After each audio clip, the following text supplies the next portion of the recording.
حضرت عثمان رضی اللہ تعالیٰ عنہ کے بعد حضرت علی کا دور خلافت 4.25 برس بامی خانہ جنگی، وہ جو حضرت عبداللہ ابن سلام نے فرمایا تھا رضی اللہ عنہ کہ بعد آ جاؤ، کبھی ایسا نہیں ہوا کہ کوئی نبی قتل ہوا ہو کم سے کم 70,000 انسانوں کا خون نہ بہا ہو، اور کبھی ایسا نہیں ہوا کہ کسی رسول کا کوئی خلیفہ ناحق قتل کیا گیا اور 35,000 انسان پھر قتل نہ ہوئے۔ یہاں بھی نکتہ ہے، حضرت علی کے عہد خلافت میں 84,000 مسلمان قتل ہوئے ایک دوسرے کی طرح۔ یہاں سوچنا پڑتا ہے کہ حضرت عثمان تو نبی نہیں تھے، وہاں 70,000 ہیں، یہاں 84,000۔ تو حضور کی ایک حدیث آتی ہے جو مسئلہ حل کرتی ہے، علماء امتی کانبیاء بنی اسرائیل، میرے امت کے علماء کا رتبہ جو ہے وہ بنی اسرائیل کے انبیاء کے برابر ہے۔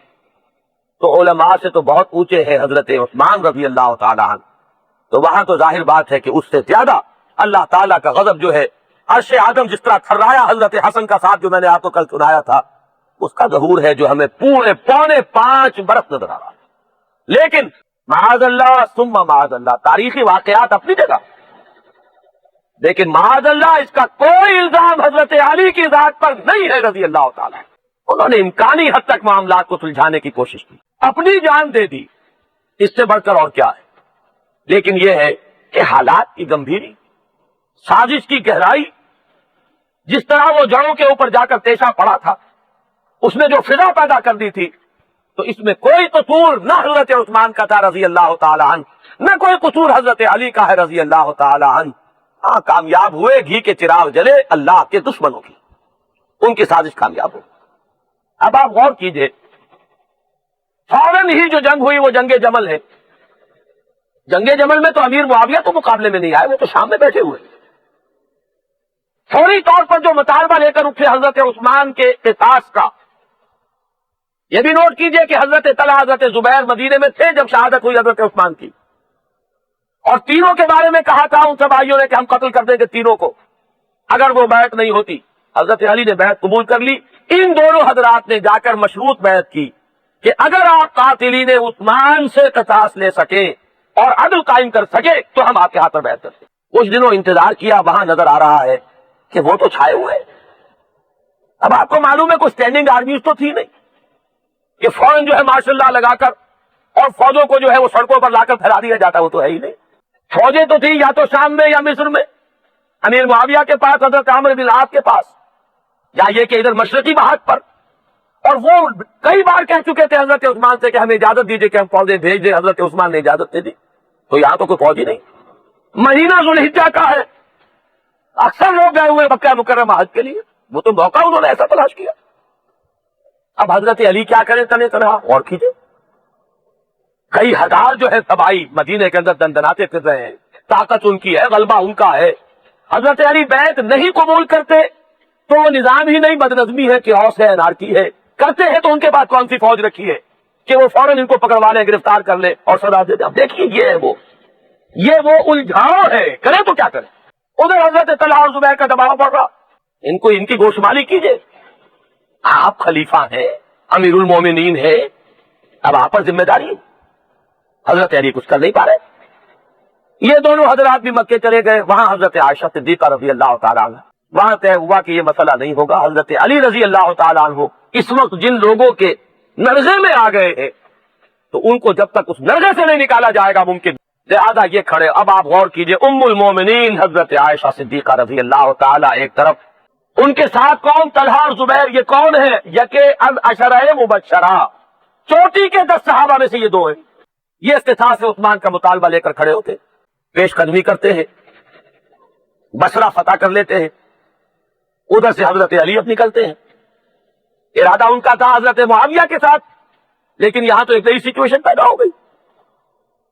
چنانچہ بصرے کے قریب اب وہ دونوں فوجیں آ گئی، حضرت علی کی فوج آ گئی، ادھر سے حضرت عائشہ صدیقہ رضی اللہ تعالیٰ عنہ کی کمان میں۔ اور یہ کہ واقعتاً عراقیوں نے جس طرح ساتھ دیا حضرت عائشہ کا، اس وقت اب آپس میں گفتگو شروع ہوئی۔ حضرت علی نے صاحب فرمایا کہ میں تو چاہتا ہوں، لیکن میرے ہاتھ مضبوط کرو تو میں ان سے نپٹوں۔ 7% درست بات۔ یہ بات جو ہے حضرت عائشہ کی سمجھ میں بھی آ گئی، حضرت طلحہ کی، حضرت زبیر کے، لہذا نیگوسیشن ہو رہی ہے، صلح ہو رہی ہے۔ کیا پسو کہاں پڑے؟ ان بلوائیوں کے۔ کہ اگر یہ صلح ہو گئی تو ہماری پھر کہاں جگہ ہے؟ رات کے اندھیرے میں عبداللہ ابن سبا خود موجود تھا وہاں، مالک استنخری، ان دونوں نے فیصلہ کیا اور حملہ کیا۔ جنگ شروع ہو گئی، رات کا اندھیرا ہے، مشہور یہ کر دیا کہ ادھر سے طلحہ اور زبیر کی فوج نے حملہ کیا۔ حضرت علی کو یہ خبر دی گئی، وہ یہ سمجھ رہے ہیں کہ یہ ہم پر ٹوٹ پڑی فوج۔ اب آپ پھر سوچئے، سچویشن جیسی ہوتی ہے اس کو سمجھیے، کون تحقیق کرے کہ جان بچائے؟ وہاں تو صورت یہ ہے کہ کل اور بی کل، یہ ہمارا مطلب آ جاؤ۔ تحقیق اور کمیشن قائم ہو اور کوئی کمیٹی بیٹھے اور گواہیاں لے، یہ تو فیصلے ہونے والی بات ہے۔ اس وقت تک یہاں کیا ہوگا؟ لہذا ایک رات میں 10,000 مسلمان اور حضرت عائشہ کا اونٹ جو تھا اس کے قریب عراقیوں نے ام المومنین اپنی ماں کی جس طریقے سے ان کی آن پر، ان کی حرمت پر جس طریقے سے کٹ مرے، تاریخ کا یہ بڑا روشن بات۔ ماں ہے، حضرت عائشہ ہے ام المومنین۔ حضرت علی نے آخر میں حکم دیا، جب تک یہ اونٹ کھڑا رہے گا یہ لوگ کٹتے رہیں گے، پروانہ وار یہ اس سما پر اپنی جانیں نچھاور کرتے رہیں گے، لہذا اس اونٹ کو گراؤ۔ اس کو زخمی کیا گیا، پھر وہ ہودج گرا نیچے جس میں حضرت عائشہ تھی، تب جنگ ختم ہوئی۔ لیکن یہاں یہ بات سمجھنے کی ہے، اگر ان کے مابین دشمنی ہوتی تو فتح کے بعد حضرت علی کو کیا کرنا چاہیے تھا؟ وہ کیجئے، دشمنی میں کیا ہوتا ہے؟ حضرت عائشہ کا احترام کرنا چاہیے تھا، عزت کے ساتھ 40 خواتین مزید دے کر ان کے جلوں میں پہرا ساتھ دے کر مدینہ منورہ بھیجا تھا۔ اگر تو دشمنی ہوتی تو طرز عمل کچھ اور ہوتا، معاذ اللہ کیا ہوتا؟ رونگٹے کھڑے ہو جاتے کہ ایک طرف ام المومنین ہے حضرت عائشہ صدیقہ، دوسری طرف حضرت علی ہے رضی اللہ تعالی، لیکن آپس کی دشمنی تھی نہیں۔ دشمنی ہوتی تو کچھ اور ہوتا، دشمنی نہیں تھی۔ محمد الرسول اللہ والذین معہ اشداء علی الکفار رحماء بینہم، آپس میں تو نہایت مہربان ہے۔ یہ تو وہ دشمن ہے، اس کی چالاکیاں ہیں، اس کی عیاریاں ہیں، اس کی سازشیں ہیں، اس کی ریشہ دوانیاں ہیں کہ دونوں بے بس ہوئے۔ اسی میں حضرت طلحہ کو شہید کیے گئے، اسی میں حضرت زبیر شہید کیے۔ ان میں سے ایک لاکھ کے برابر اللہ کے شیر، اللہ کے رسول کے شیر۔ لیکن اندازہ کیجئے یہودی سازش کی کامیابی کا۔